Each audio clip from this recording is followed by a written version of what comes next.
kumpleto ang kainan, hindi dapat mawala sa mesa ang sausawan. Kaya naman ang mga kakaibang pampagana ang magpapatakam sa inyong pamilya. Tayong mga Pinoy, pagdating sa kainan, sausaw dito, sausaw doon, mabigyan lang ng extra sarap ang kinakain. Sa Pilipinas, kilalang kilala ang buro bilang partner sa kainan. Hindi man daw kanais-nais ang amoy nito, patok na patok ito lalo na sa mga Pampanggenyo. Ang buro ay unang natikman ng mga Pilipino noong panahon ng mga Kastila. Naisip ng ating mga ninuno na pahabain ang shelf life ng kanilang mga karne sa pamamagitan ng pagbuburo. Binudbura nila ito ng asin, inihalo sa kanin, at inilagay sa isang tapayan bago tinakpan ng dahon ng saging. Pagkatapos ay ibinaon ito sa lupa o di kaya ipinwesto sa ibabaw ng malamig na lupa. Ang buro ay paborito ng sausawan ng mga Pilipino. Ngayon, tuturuan ko kayo kung paano ginagawa ito. Sa isang malaking puswelo, ihilera ang kanin, asin, at ang dalag. Siguraduhing malinis ang dalag o ang isdang ibuburo. Dapat wala itong dugo para hindi ito makalason. Balutin ng asin ang dalag. Ang sobrang asin ay ihalo sa kanin. Sa isang tapayan, pagpatong-patungin ang kanin at dalag. Siksikin itong mabuti at takpan ng dahon ng saging. I-ferment ito ng 1 linggo. At pagkatapos maburo ang dalag, hanguin ito sa container at igisa sa bawang, sibuyas, kamatis at luya. Lagyan din ito ng white wine para mabawasan ang lansa at mabahong amoy. Maglagay ng butter at maraming bawang para sa mas malinamnam na buro. Pag malapot na ang sauteed mixture, eto na ang ginisang buro. Ayon sa ating eksperto, best i-partner ang buro sa pritong isda at fresh mustasa leaves. Para kainin ito, ibalot ang isda at buro sa dahon ng mustasa at isubo ito ng buo.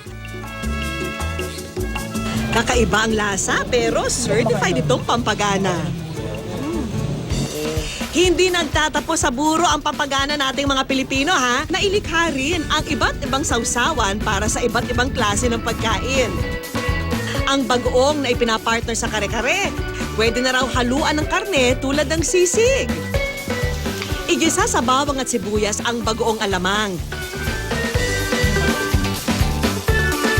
Haluan ng brown at white sugar at saka ilagay ang sisig na baboy.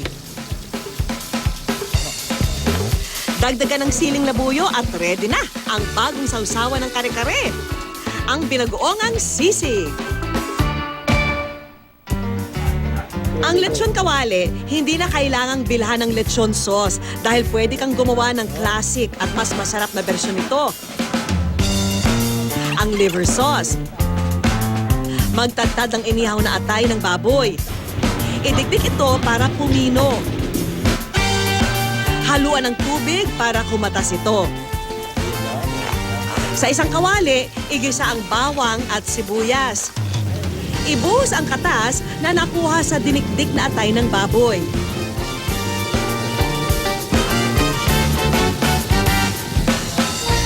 Lagyan ng harina para lumapot at ready na sumabak sa hapagkainan ang liver sauce.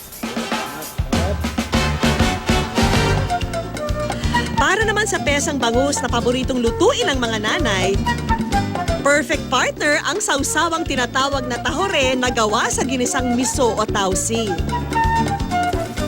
Unang magisa ng bawang, sibuyas at kamatis. At kapag umamoy na ito, ibig sabihin ay luto na at pwede nang isunod ang tausi. Hayaang kumatas ang tausi at pwede na itong iserve. Pagdating naman sa pritong ulam tulad ng isda, out na muna ang toyo at kalamansi. Ang magbibigay ng bagong lasa sa sausawan, walang iba kundi ang kamyas. Maghiwa lang ng kamyas at kamatis. At buhusan ito ng bagoong isda. Ready na ang iyong masarap na sausawan. At para sa pochero na isa sa mga paborito nating ihanda, pwedeng i-level up ang lasa sa pamamagitan ng swak na sausawan. Sa isang bowl, ibuhos ang suka, brown sugar at konting asin. Idagdag ang hiniwang sibuyas at nilagang talong. Durugin pa ang talong hanggang sa maging parang ensalada ito. At presto, eto na ang perfect kasalo ng puchero. Hindi lang sa Pilipinas puso ang sausawan. Dahil sa Taiwan at China, isang appetizer ang sikat at paborito at yan ang stinky tofu. Tinawag itong stinky dahil sa hindi ka nais-nais nitong amoy. Pero mabaho man sa karamihan, ito'y tunay na nakakagana naman. For the Chinese for the Taiwanese na mahilig uminom habang kumakain ng whatever pulutan, yun yung naging medyo bagay talaga. Kung susukatin, 50 meters daw ang inaabot ng masangsang na amoy nito. Ibig sabihin, mula kusina at tindahan hanggang sa labas ng kalsada, maaabot ng sangsang ng stinky tofu. Sa paggawa nito, ibabad ang bagong lutong silky tofu sa mixture na gawa sa fermented gulay ng 1 linggo. Para ma-enjoy ang stinky tofu, karaniwan itong piniprito. Ang deep-fried stinky tofu, samahan ng special soy sauce, labanos at kimchi, at ready to eat na ito. Itinitinda ang stinky tofu sa halagang 90 pesos per pack na may 4 na piraso. Mula Taiwan, lipat naman tayo sa land of the rising sun, ang Japan. Meron din silang pambatong pampagana na kung tawagin ay natto na gawa sa fermented soybeans na may masangsang ding amoy. Ayon sa kasaysayan, noong 1086 AD, habang nasa gitna ng digmaan ng Japan, ay beans ang tanging kinakain ng mga sundalo. Dahil abala sa pagtakbo at pakikipaglaban, hindi na nila nagawang tapusin ang kanilang pagkain. Nang balikan nila ang beans, panis at mabaho na ito. Pero dahil sa matinding gutom, ay kinain nila ito. Nang kanilang tikman, laking gulat nila dahil mas sumarap ang lasa ng natto. Hindi naglaon, isa na ito sa paboritong appetizers ng mga Hapon. Dito sa Pilipinas, marami na ring restaurant ang nagsaserve ng natto. Kung paano ito iniluluto, eto at ituturo namin sa inyo. I-blanch ang okra sa kumukulong tubig. Lutuin ito sa loob ng 3 minuto at hanguin. Hiwain ng maliliit ang okra at idagdag ang natto. Lagyan ng konting mustard at haluan ng tempura butter shavings. I-mix lang hanggang sa humalo ang natto sa gulay. At ready na ang blanched okra na may natto. Ang dish na ito, maaring ma-order at ma-enjoy sa halagang 120 pesos. Sulit na para sa food trip na kakaiba, di ba? Sa mga pagkain at sausawang aming ibinida, sino ba naman ang hindi mapapawaw?